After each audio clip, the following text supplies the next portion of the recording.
So when you first open up sheetcam, you'll be greeted with the material size here. Now, these videos are all based off working with the sheetcam that is on the table's computer. If you want to put sheetcam on a separate computer, you will need to install it correctly, and there's a lot of settings that need to be set correctly. So we have a separate video that covers that.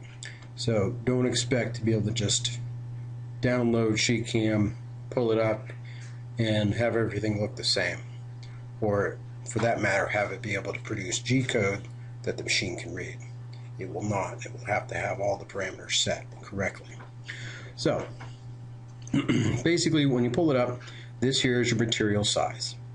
So your material size is key in a lot of ways. You can control the material size by going up to Options and then Job Options. This will allow you to change the material size here.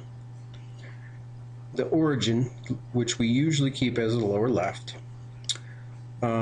Thickness of material you do not have to worry about because this is plasma. Rapid clearance. This is the height at which the machine transfers in between cuts. It's set at 1.5 inches by default. So we like it.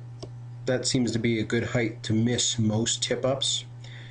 If you really want to, you can lower it, and this will have a slight increase on your cycle time in between cuts, or decrease, I mean.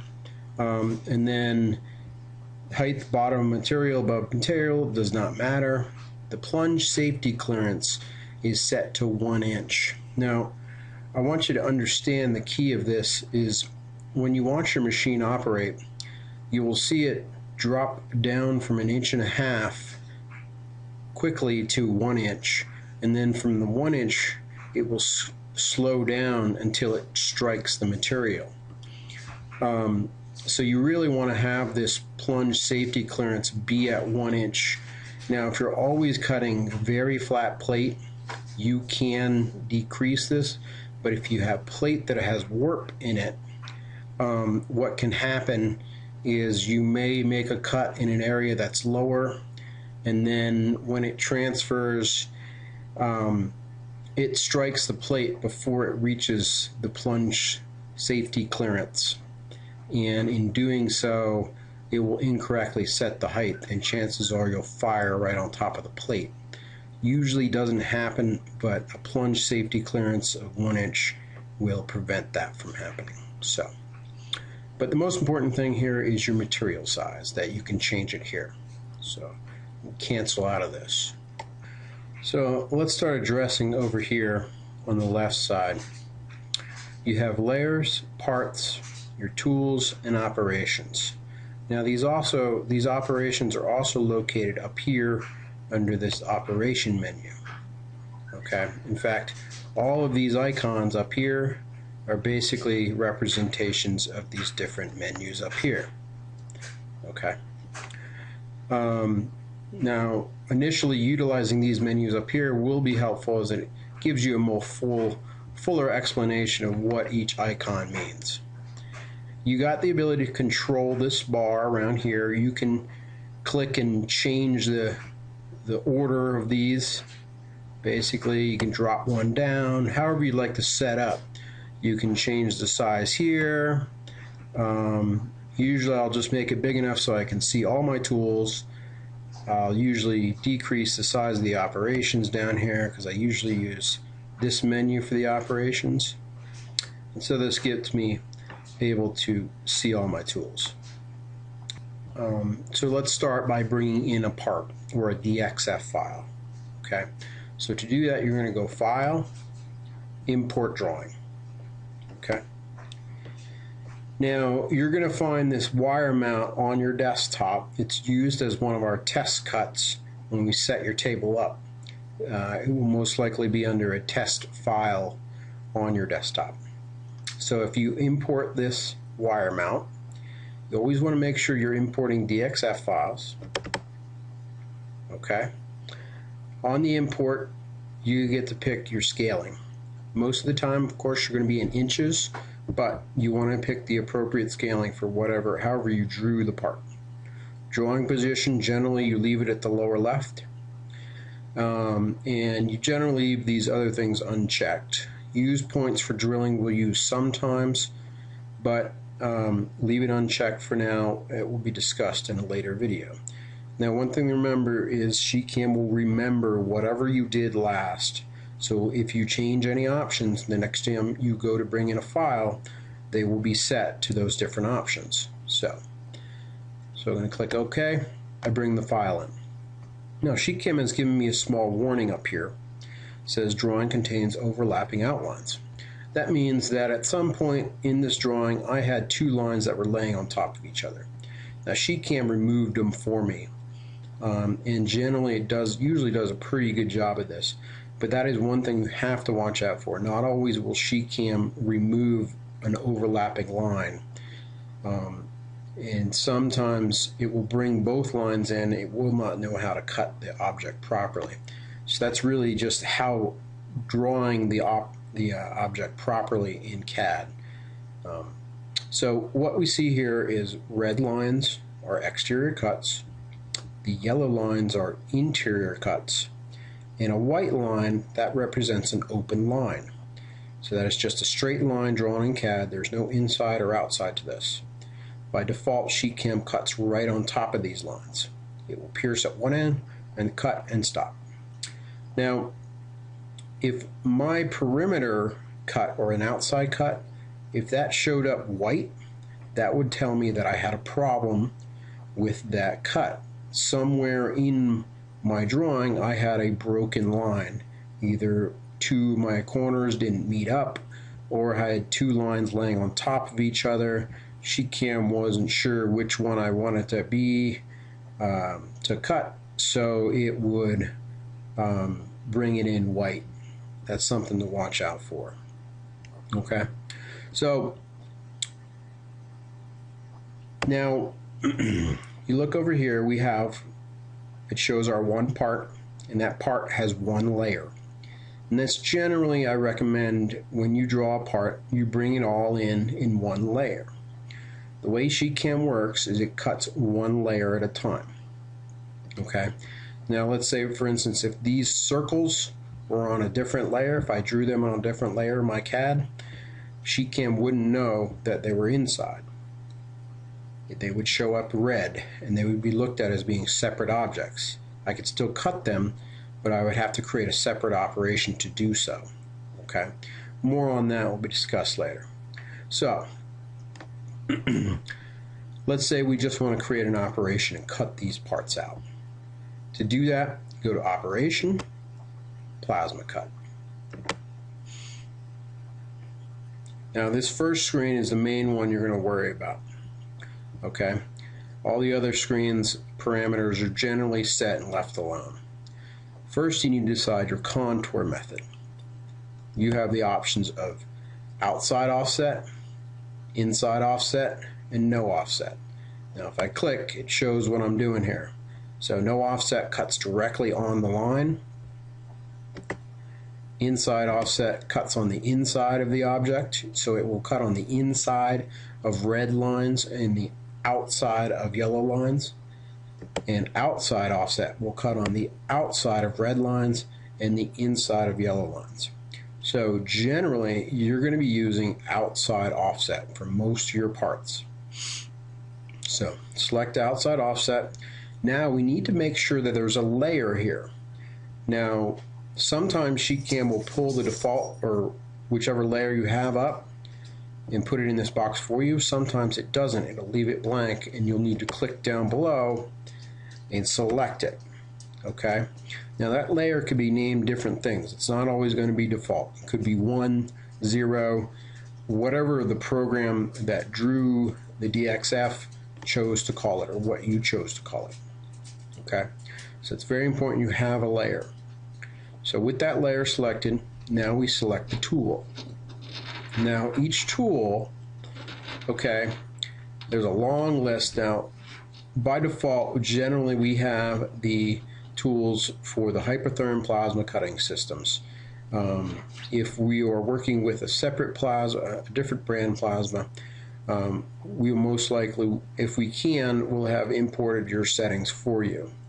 Okay. But you have the ability to create new tools, and that will be covered in another video. Okay. So let's say I was going to cut this out of 65 amp, 16 gauge steel. Select that tool. So the tool is loaded up. Now this box, if I click on it, will show me the parameters of that tool. And all these parameters come straight out of the plasma manual. You can check and look in your hypertherm manual and you see that these are in there, pulled straight out of the manual. So I'm just going to cancel out of this. We'll discuss this later. Now generally when you're starting off, you're not going to need to modify the tools. But as you become more comfortable with the table, you're going to want to become familiar with changing parameters and modifying, because each system can have its own little fine-tuning to give you the best cut. Okay, so down below here, the feed rate for that tool is listed. Below that is max chain length. Generally, I don't recommend you use it. This will allow you to chain cuts together.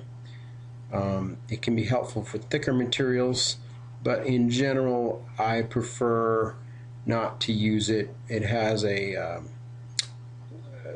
drawback of cutting up the skeleton, and that can lead to warpage in the plate while you're cutting it and lead to misshapen parts. Okay, your overcut here, you can set that so that the torch will travel beyond the end of the cut a certain distance. You can play with that and decide if that's helpful or not for you. It's up to you. Offsets on open pass and lead-ins on open pass, generally you will not need. You can leave these unchecked. Now reverse cut direction, you will always leave checked. Okay, that is because plasma cuts best going one direction. Counterclockwise for inside cuts and clockwise for exterior cuts. So path rules will be covered later on. So generally, initially, you don't have to worry about the path rules. Now down below, we have the lead-ins and lead-outs. For the most part, I recommend using a lead-in. I like the arc lead-in. You can play with the different tangent and perpendicular ones, okay, to help you decide which gives you the best cut, but I prefer the arc. I generally do not use a lead out, and usually my lead in length is somewhere around this size. Thicker material would be bigger. Thinner material artwork, I'll make it smaller. Okay. Now you do have the option to loop sharp corners. What that will do is actually move beyond the end of a cut and circle back around, allowing you to, in theory, get a square corner. I don't find it to be very useful. It may be useful when you're working with really thick steel and you're kind of pushing the capabilities of your plasma cutter. So basically, when I pull up the screen, 90% of the time, I make sure my offset's set correctly. I make sure I have the appropriate layer selected. I select the appropriate tool from what I'm cutting. I check my arc lead-ins. If I want to change it, I will. Otherwise, I just click OK. And each time you pull this up, it will remember what you did last and pull the same parameters, the same size lead-in up. Okay. So I'll click OK. Okay. So sheetcam generates the cut for us. It gave us a small little warning up here. If I hover over it, it said open pass were not offset, and it's saying could not fit lead in into some outlines. Okay, so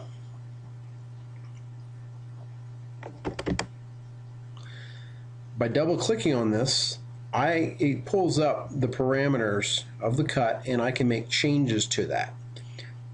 I'm not going to do that quite yet. we're going to talk about, I'm going to leave those mistakes in there because I'm going to want to use those for the video. So let me cancel out of this. So initially,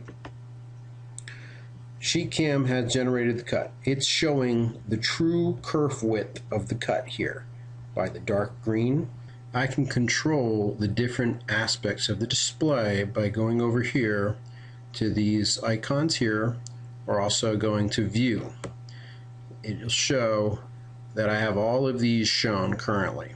Okay, so let's say for instance I uncheck show true width. Now as I zoom in here, you can see it's no longer showing the true kerf width. It is instead showing the center line of the cut, which I actually prefer generally. It's a little bit easier for me to see exactly where the lead-ins are. And in this mode, show true width, it's a little bit more obscure where your lead-ins are going to be on these small holes.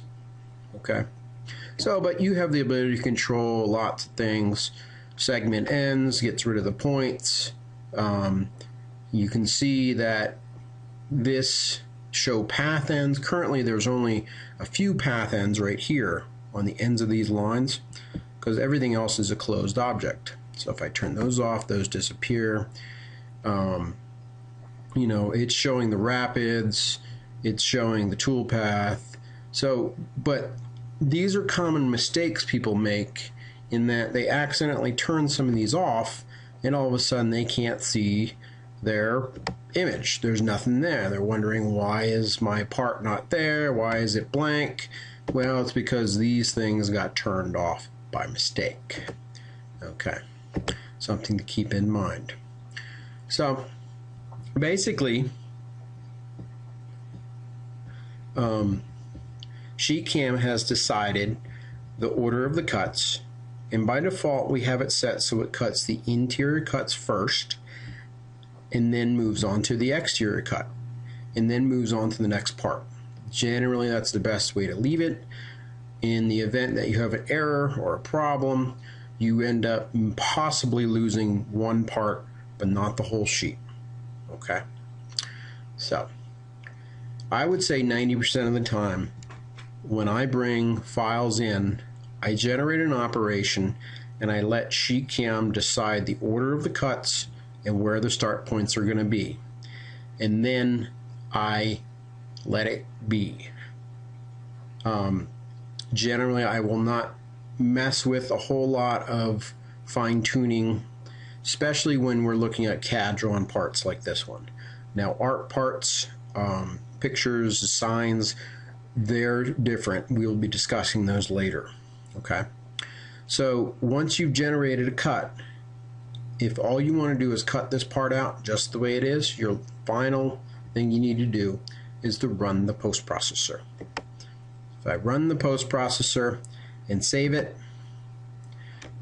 it finished the post processing and it's done. Okay, so now I have G code saved on my desktop that can be brought into mock and cut out, provided of course that I'm using 65 amps tip amperage. Okay, and I'm cutting 16 gauge steel. All right, a couple other basics. Right now we've saved the G code, but we can save this job with everything here and then come back at a later date and change those things. So to do that, I can go File, Save Job, and save it as a job. Now one thing to keep in mind is every time you save a job, it saves the tool set with it. However, so if you make changes to your tools, say you decide that, oh, the 45 amp quarter-inch aluminum tool runs better at 53 inches a minute. Okay, if you make changes to these tools, if you have an old job file that doesn't have the changes and you open that job file up, it will bring the old tool set in with it, and then at the end when you go to close out at sheetcam, it'll ask you, do you want to save your default tool set? If you do, you're overwriting your old tool set. So to avoid that error, anytime you make changes to these tool sets or modifications, you can go File, Save Tool Set As. Save your tool set to a file somewhere on your desktop or some other location, and then you will know that those changes and that tool set is safe. If by mistake you inadvertently overwrite your tool set, you can always come back to this file menu and open your modified tool set. Okay. Lastly, another thing I want to mention in the basics, we will be covering all these other modes and features in the other videos for sheetcam. Would be things like your zooms here. You got real simple zooms. So we got zoom to machine, zoom to job. If there was more than one part in this job, you could zoom to the part. Right now we only have one part, so it won't make any difference. Zoom out here, zoom in, and also you can generate a job report. Okay, once you have generated a file, I can generate a job report for that. Now this report, the timing is really key, that the more accurate your pierce time is, and the more accurate your rapid speed is. So let me set that to 2 seconds for pierce time, and then a rapid speed of say 698, which is about the max speed for the table for rapids. If I click OK, it will use those parameters to estimate the length of time it will take to make the cut. Now, what I have on this first page here, it's showing me the operation time, and then the cut distance, the number of pierces. It shows you the size of the plate you'll need. So these can be very helpful. And in this case, we have another path. The last page shows us the rapid distance, total cut time, and number. Well, the first one showed the number of pierces, 10. So you can utilize this job report for cost estimation if you're going to be doing plasma cutting for individuals. It can help you estimate how much to charge. So that's the basics on sheetcam. I strongly encourage you watch the further videos where we'll go into more depth.